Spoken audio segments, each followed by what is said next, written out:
Promoção do Dia do Consumidor prorrogada. Até 50% de desconto em toda a minha coleção em loja.com.br/Gabi-Xavier. Só até hoje. Corre! Olá, eu sou a Gabi Xavier e que episódio sangrento este 86 da temporada final, parte 2 de Attack on Titan. Esse foi, na minha opinião, o mais sangrento e explícito episódio de pessoas contra pessoas, especialmente desde o início do anime de Shingeki no Kyojin. E vamos comentar sobre tudo o que aconteceu nesse episódio, só com spoilers do anime, então fiquem tranquilos e continuem aí, porque a gente teoricamente tem pelo menos mais um episódio que não vai ser semana que vem. Semana que vem não há um episódio, mas há um evento no Japão em que teoricamente poderemos ter informações sobre o que virá depois desse tal episódio final 12, que passa dia 3 de abril. Me siga em @xgabixavier pra sempre saber de qualquer notícia antes de vídeos aqui do canal, inclusive, e bora comentar esse episódio que foi, no mínimo, bem impactante. O episódio já abriu mostrando que dor, morte e sofrimento seria tudo que veríamos nesse momento. Voltamos um pouco para a cena do porto, com Connie e Armin sofrendo, o olho vidrado do Daisuke cai para dentro do oceano e também o Samuel com os tiros no rosto e o sangue abrindo uma poça no chão. Sofreu com esse episódio? Ainda tá doendo dentro de você esse drama de ex-amigos contra ex-amigos e pessoas que eram da tropa agora contra os jaegeristas? Pois é pra doer mesmo, é pra você entender toda a visceralidade e dificuldade desse processo. E agora eu acho que a gente teve várias viradas de chavinha nessas pessoas que estão na atual aliança. Inclusive o anime deu um destaque fundamental e eu acho que muito bom nas atitudes da Mikasa. A gente teve um episódio que adaptou o capítulo 129 do mangá com um acréscimo de pós-crédito. Sim, há uma cena depois do encerramento que é do começo do capítulo 130, só no comecinho mesmo. Só que mesmo adaptando basicamente só um capítulo de novo, o capítulo 129 tinha essas cenas de batalha dos titãs contra os jaegeristas e da aliança contra os jaegeristas em alguns pequenos quadros. No final, em que a Mikasa pegou um corpo sem cabeça e fincou a sua lâmina dentro dele e de outro, isso não tinha no mangá, por exemplo. Foi muito mais trabalhado, visceral, com sangue jorrando na tela, sangue caindo do alto, Mikasa arrancando sangue dos olhos, tudo que já tinha no mangá e mais um pouco, pra gente ver realmente como nesse instante ela e todos decidiram não tem volta, eles estão seguindo em frente e com uma pequena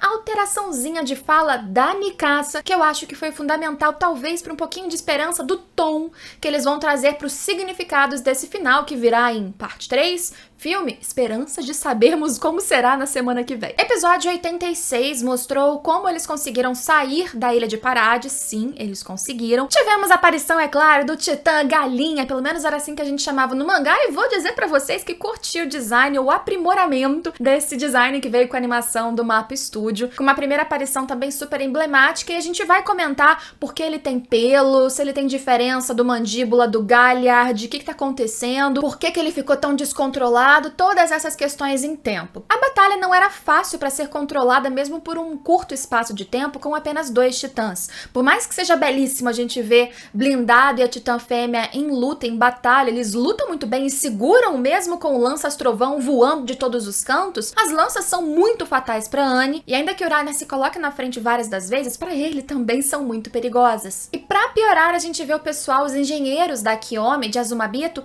comentando justamente que, olha só, gente, na verdade, para colocar esse avião no ar, a gente precisa de meio-dia preparando ele. Um dia, na real. Só que meio-dia até a gente consegue em situações de desespero. Não dá. Os titãs não conseguem se segurar por alguns minutos, eles têm uma transformação limitada a no máximo algumas horas. Fora isso, o estrondo tá andando e como a Randy calcula, os titãs conseguem em meio-dia percorrer 600 quilômetros, o que significa que em 4 dias eles já aniquilaram o continente de Marley inteiro. Basicamente, já estava meio que comprovado, com certeza, que até eles chegarem no Eren, se nada corresse errado, Libério, que era lá o distrito em que moravam justamente a família dos guerreiros, que a gente viu mais focado em Marley, aquilo já estava condenado. Parar o estrondo não se tratava mais de proteger Marley, era proteger, como a gente vê de novo reforçado no final, bilhões, milhões, sei lá, de pessoas sem nome, sem rosto, que eles nem conhecem. Detalhezinho para algo que fica meio solto de novo, juntando com uma fala da Randy que já apareceu há 2 episódios atrás, de que eles conheceram o mundo lá fora. Teve gente comentando no meu vídeo, meu Deus, você deu spoiler? Não, a Hanji falou isso. Que eles ficaram um período lá fora, só que sem contexto, e dessa vez, quando eles escutam que Libero ia ser destruída, o Jean tem uma lembrancinha dele meio rosadinho, com um cone, aparentemente felizes, bêbados, e um cara no meio deles, um cara desconhecido, de uma nação que a gente nunca viu roupas iguais até então, parecendo meio árabe, não sei, e isso foi quando ele pensou que Libero não existiria mais. O que será que aconteceu nesse dia? Mas já ficam aí as dicas, de novo somando a fala anterior da Hanji, que alguns pelo visto ignoraram, de que eles conheceram um pouco do mundo lá fora, e o que aconteceu lá, ou o conhecimento que eles detiveram, faz com que eles não consigam mais ignorar que o mundo é muito maior do que só aquela realidade deles em Parades, e por isso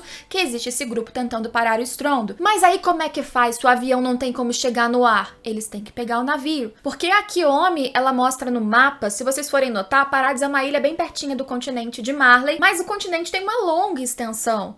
E aparentemente os colossais, eles têm uma linha ou um roteiro para chegar em Marley, e um pouquinho mais abaixo de onde eles chegariam primeiro, está um local chamado Odiha, em que tem um porto ali dos Azumabito, e seria um local no continente em que eles poderiam parar o navio e justamente preparar este avião a tempo, talvez, dos colossais não achatarem Odiha também. Isso tudo é um plano instável. Não sabem se eles vão conseguir chegar nesse porto, não sabem se chegando lá eles vão ter tempo para preparar o avião, pelo menos em meio-dia, como os engenheiros disseram, antes dos colossais também pisotearem aquele local, e pelo visto nem sequer tem chance já a princípio de salvar Marley, ainda que todos esses pontinhos deem certo. Só que antes deles tentarem, ainda tem o fato de que eles precisam chegar e pegar o navio. Só chegar no porto já seria algo muito arriscado e difícil, com um bando de gente da facção e Aegar tentando matá-los. Mas, mesmo para usar o navio, ele precisa ser preparado. Aí eles dizem que, olha, correndo dá pra fazer em meia hora, e o Magafu fala, não, faz em 15, eu não quero nem saber. Ele coloca toda a banca daquele que sabe comandar as pessoas e fala pros engenheiros se virarem e fazerem em 15 minutos, que é o máximo que eles podem conseguir depender dos titãs.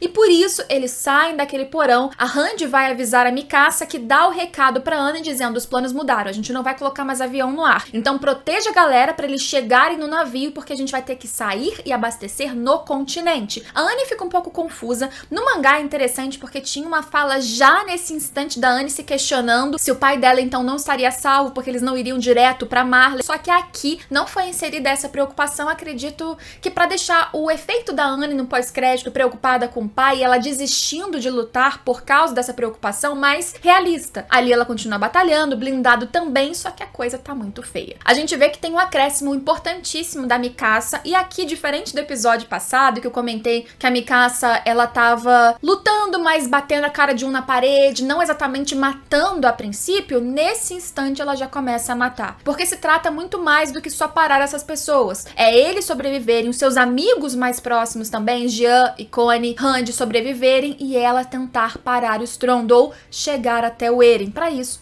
ela infelizmente vai ter que se defender, e nesse caso, agora sim, matar. E por isso que a chuva de sangue começa, e Mikasa é Ackerman. Quando eles conseguem colocar a Mikasa com potência, ela brilha, porque ela tem uma força gigantesca, e aqui ela teve um foco muito grande. De novo, é sutil, é uma cena ou outra a mais, mas a forma que a direção conduziu as coisas deu sim um grande destaque pra ela, e de novo, eu acho que isso é fundamental nesse ponto da história. E brilhou de uma forma triste, macabra, mas brilhou. Mas não só ela, vamos ser justos. A gente viu nesse episódio o desespero do Flock, o desespero de vários Jaegeristas, que também, vamos ser sinceros, vários deles são novatos. Por isso que a batalha fica muito mais sangrenta quando chega Hanji, quando chega Mikasa. Não só eles têm um impulso, uma força e um objetivo mais concreto, eles sabem o que eles querem fazer e eles estão com menos medo, eles já enfrentaram batalhas muito perigosas em maior quantidade, quanto também eles têm uma experiência bem mais forte, e por isso a coisa fica até um pouco desleal. É sangue voando pelo telhado, é Mikasa com sangue no olho, é sangue voando pra cá, pra lá, sangue não faltou no episódio 86. Só que, como a gente viu, os titãs começaram não só a se defender e a batalhar, mas também colocar uma posição defensiva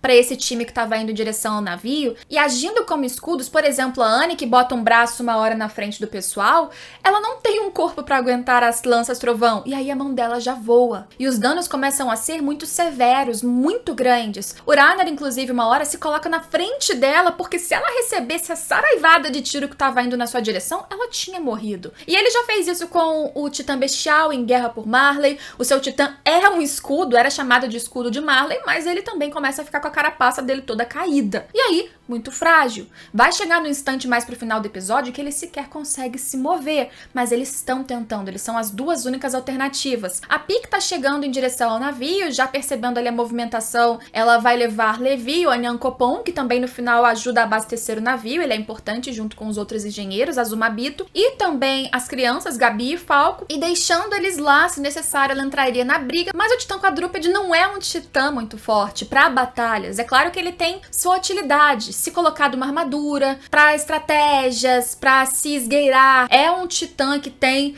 muitas limitações nesse tipo de batalha, mas os outros dois não estão dando mais conta. E é por isso que o Falco entra em desespero. Ele agora tá com Titã Mandíbula. Se o Galliard tivesse ali, ele seria uma força muito maior, com experiência, agilidade. O Mandíbula tem força de ataque, não só na mandíbula em si, mas também nas garras. E agora ele tá com esse titã. E ele tá ali inútil, sem fazer nada. E é por isso que ele sai. Apesar da Pieck o alertar de que a primeira transformação geralmente é desastrosa. E o que a gente consegue lembrar da primeira transformação que a gente viu? Do Eren. Diria inclusive que titãs originais, nas suas primeiras ou primeira transformação, podem nem sequer atingir o ápice da forma titã. A gente lembra da titã da Ymir, que também era o Mandíbula. É claro que teve um problema de design do próprio Isayama no mangá, não se atentar muito e fazer um reajuste de design dela depois de um certo tempo, mas também existe a questão de que a Ymir nunca teve um treinamento. Ela roubou irracionalmente o titã Mandíbula do falecido Marcel e depois ela não ficou se transformando. Então isso também pode interferir na forma que ela teria ou no potencial que ela atinge. A mesma coisa pro Falco. Só que a transformação do Falco veio assim num momento bem chave, porque os titãs não conseguiam mais se mover, a Anne perdeu a cabeça, ela não morreu porque não cortou exatamente onde ela estava, foi um pouco acima, a cabeça caiu e ela ficou presa ao corpo do titã sem conseguir enxergar, porque ela enxerga através dos olhos do titã. E pra piorar, o Reiner, que podia ajudar, tava ali com seu movimento limitado de tantos ferimentos. O que eles iam fazer? Por isso que o Falco vai correndo e furando a mão e tentando fazer qualquer coisa. E pra piorar mais ainda, os reforços estavam vindo de trem pela ferrovia, o pessoal da facção Yeager, vindo um bando de gente que somariam a batalha e sim, tudo estaria perdido. Aí explode aquele trem. Nesse episódio a gente tem a resposta de quem tava olhando ali na janelinha quando o pessoal da aliança saiu de carroça, era o Shadis. Lembra que o Shadis foi humilhado pela facção Yeager, pelo Floch, foi colocado como escória, antigo, ultrapassado, mas ele mesmo virou pro pessoal que era recruta, que o salvou, tirou da cela, dizendo, olha, primeiro finjam que vocês são da facção Yeager, andem com a maré até chegar o momento de se virar contra eles. Ele nunca concordou com a facção, ele não concorda com a forma que o Floch está agindo, e se tudo corresse bem, digamos que a facção continuasse tomando conta de Parades, o estrondo não seja parado de forma alguma, se ele conseguisse se esconder e viver, ele viveria em um local, numa forma, com uma política que ele não concorda. E quando ele viu seus ex-alunos, seus ex-cadetes pequenininhos indo juntos fora daquela cidade, e juntos com a Anne Leonhardt, uma guerreira titã pela nação inimiga, ele percebeu o quanto aquelas pessoas, aqueles seus ex-alunos amadureceram e aquilo tocou de alguma forma. Eu acho que é uma somatória de coisas. Ele entendeu o que estava acontecendo, ele entendeu contra o que eles estavam se rebelando e ele concordou com aquilo. Ele decidiu seguir em frente, acompanhar a missão daquelas pessoas e é ele que explode o carregamento de reforços que estava chegando. Só que outros poderiam vir, ou quem resistiu ali poderia sobreviver e vir em direção ao porto. Então ainda assim a missão estava correndo, o tempo estava acelerando e eles precisavam sair de navio de qualquer maneira. Mas beleza, com os titãs abatidos, a gente ainda tem mais cena sangrenta e badass triste novamente, mas badass, do Connie. O Connie, que nesse instante, como eu falei, ele é um dos que virou a chavinha. Já deu os primeiros tiros, ele já sabe o que precisa fazer, ele tem experiência, então ele sai cortando todo mundo no céu.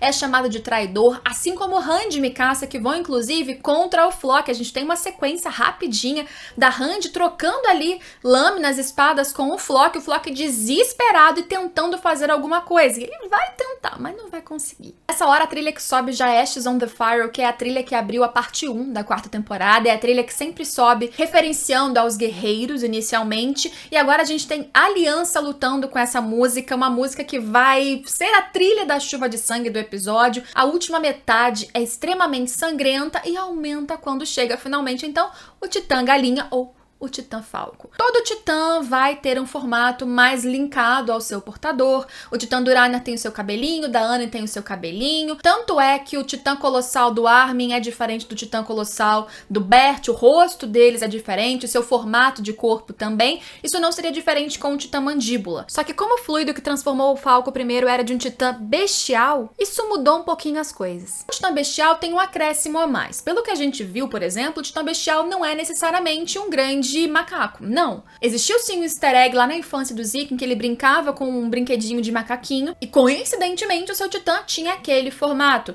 A gente pode fazer uma associação de que o Bestial, ele então, pelo que estamos vendo, ele tem um vínculo mais direto ainda com os sonhos, expectativas, personalidade ou gostos do seu portador. Mas por que eu tô falando de Bestial se ele virou mandíbula? Então, o Falco tem uma questão diferente. Ele era um titã irracional transformado a partir do fluido da medula do titã bestial do Zeke. E depois de transformado em um titã irracional pelo fluido do titã bestial, ele engoliu o titã racional mandíbula do Galliard e aí sim se transformou num portador de um titã original mandíbula. E as características do mandíbula estão ali. Ele vai ter uma mandíbula, ou nesse caso um bico, que é muito forte, uma mordida que vai ser muito fatal, suas garras também são muito forte, só que o seu formato é um pouco mais animalesco do que o do Galliard, porque ele teve um boost de titã bestial antes de ser o Titã Mandíbula. O Eren, por exemplo, ele era o Titã de ataque e lá dentro da Caverna dos Raios, ele engoliu um pequeno frasco que tinha um fluido de Titã blindado e ele adquiriu um boost de endurecimento. Esse processo do Falco foi um pouco invertido, ou totalmente invertido. Ele adquiriu o boost e depois transformou em outro Titã racional, e por isso que ele é um Mandíbula com um toquinho de bestial, só que ele é o Falco. Nesse caso, seu nome, a sua característica, a associação que ele teve de bestial foi um pouquinho de galinha, ou um pouquinho de falcão, ou uma ave, que na verdade é meio peluda, mas enfim, esses pelos, esse lado mais animalesco, o bico, é uma referência sim a esse boost, a ele ter sido transformado com o titã do Zeke também antes de engolir o mandíbula do Galliard. A sua transformação é fundamental para ajudar os outros que já estão também lutando, mas depois a gente vai ver que ele não está controlando racionalmente as suas atitudes, bem semelhante ao que a gente viu acontecendo com o Eren, e o que é normal. Uma pessoa que teve uma transformação inicial genial, pelo que a gente sabe, foi o Colossal do Bert, mas não é algo muito comum de acontecer. Tanto que no final disso tudo, o Falco precisaria ser arrancado do pescoço do seu titã pelo Magath, ou ele acabaria até com a titã da Pique. Por causa dessa adição e por causa do poder destrutivo da Mikasa, como eu disse, muito mais dramático, visceral, com muito mais destaque direito à olhada direta pra você, pra câmera, pra pessoa que tá assistindo,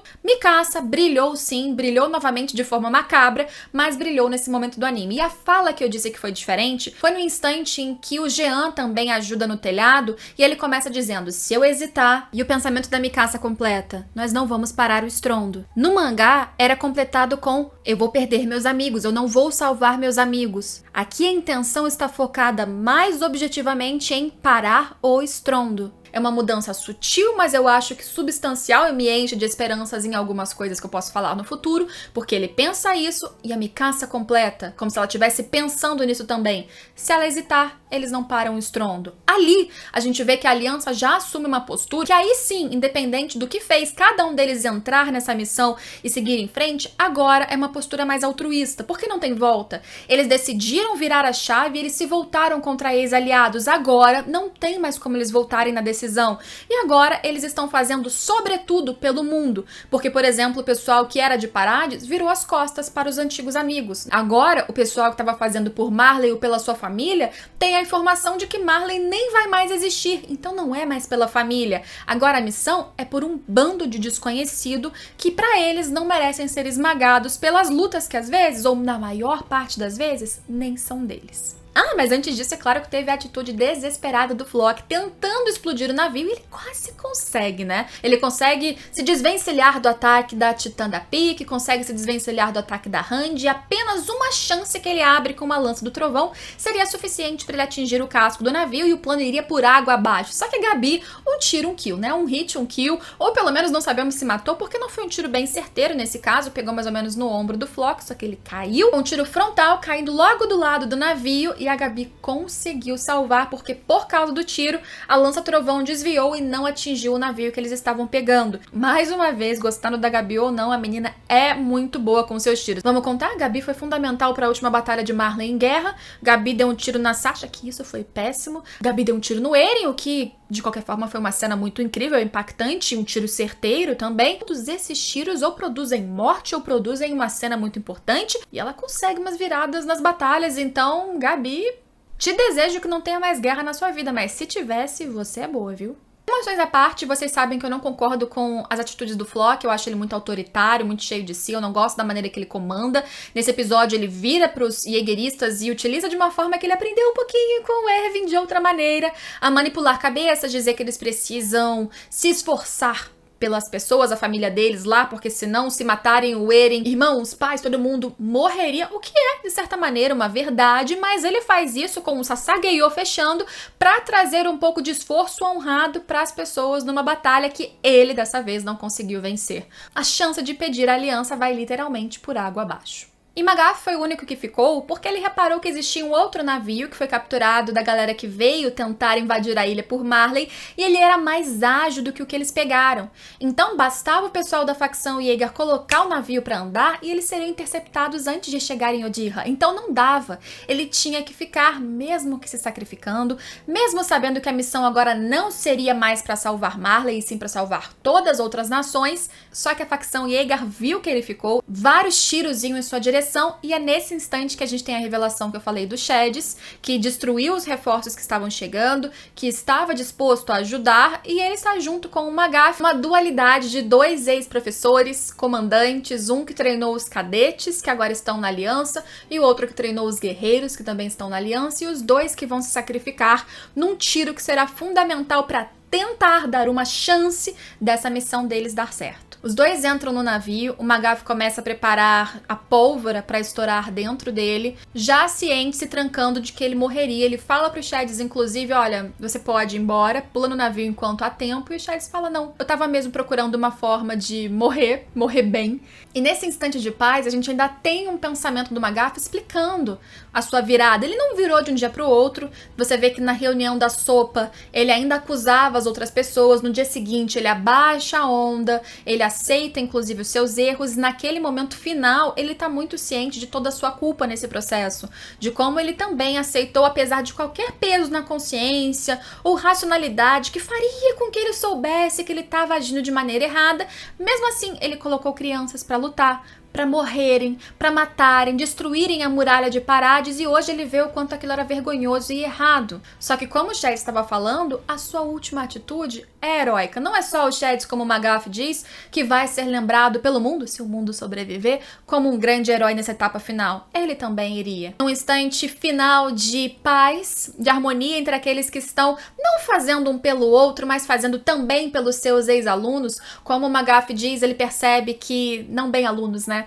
Que os seus pequenos guerreiros, se eles tivessem tido uma vida longa e feliz, sobrevivido, e aí ele lembra do Udo, da Sofia, do próprio Zeke, dos irmãos Galliard, de pessoas como Bert que morreram já, aí ele teria sido muito feliz. Só que ele não tinha como saber disso, não sem passar por toda essa desgraça, que sim, parte disso foi ele que causou. Eles se explodem. No momento que o episódio não mostrou o barulho da explosão, a trilha dramática sobe, a gente sequer escuta o choro da Gabi, desesperada com a morte do, então, comandante, não, General Magath, ela e a Pix se abraçando. O Falco foi resgatado inconsciente, porque ele estava fora de si, então ele está se recuperando. E no navio, todos os então sobreviventes conseguem sair da ilha, e só por causa do sacrifício desses dois que a facção Yeager não tem condições de seguir em frente. Seguindo então no navio, logo depois do sacrifício dos mentores, a gente teve o encerramento e cena pós-crédito, que é o começo do capítulo 130. E nessa cena a gente vê a Annie recebendo a notícia de que seu pai estaria condenado. Se ela quer lutar pelo pai, isso não tem mais sentido, porque, segundo os cálculos, os titãs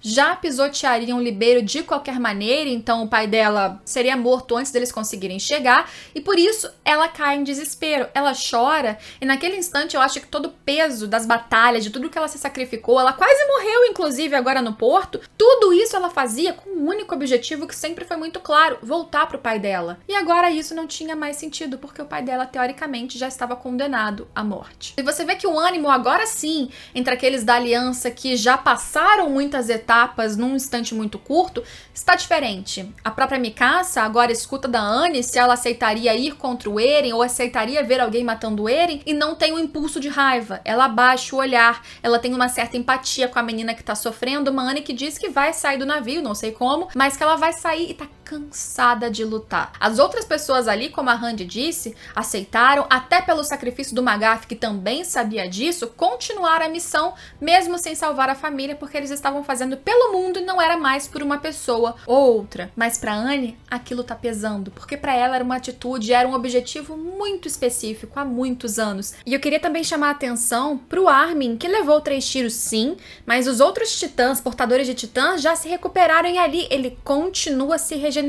E a gente sabe que o estado mental do portador interfere muito na sua recuperação. Ele tá claramente muito abalado. Que episódio bom. Eu gostei, não é impecável em questão de animação, longe disso, mas eu gosto de como eles estão trazendo mais significado pro material original, agora com micro mudanças que eu acho que foram fundamentais também para tanto o impacto das cenas quanto para algumas mini associações, interpretações que vão ter efeito lá na frente. A cena do flashback do 123 ainda não foi adaptada, que foi pulada, como eu comentei com vocês. Talvez venha no próximo episódio, tem rumores do episódio ser mais longo. O que apareceu no preview é uma cena que sim existe no começo do capítulo 130, que é claramente um flashback dos irmãos Yeager, com uma fala emblemática de que tudo o que aconteceu e acontece é uma vontade do Eren. Para além disso, não sabemos mais nada. Assim que a gente tiver novidades, eu comento com vocês aqui e também nas redes sociais. Portanto, siga @xGabiXavier e me conta aqui embaixo, sofreu com esse episódio? O que você achou do Titã do Falco? Espero vocês em todos os próximos domingos, em todos os próximos dias. Tem vídeos aqui no canal saindo pelo menos 3 vezes por semana, então acompanhe, se inscreva e espero vocês em todos os próximos vídeos. Tchau!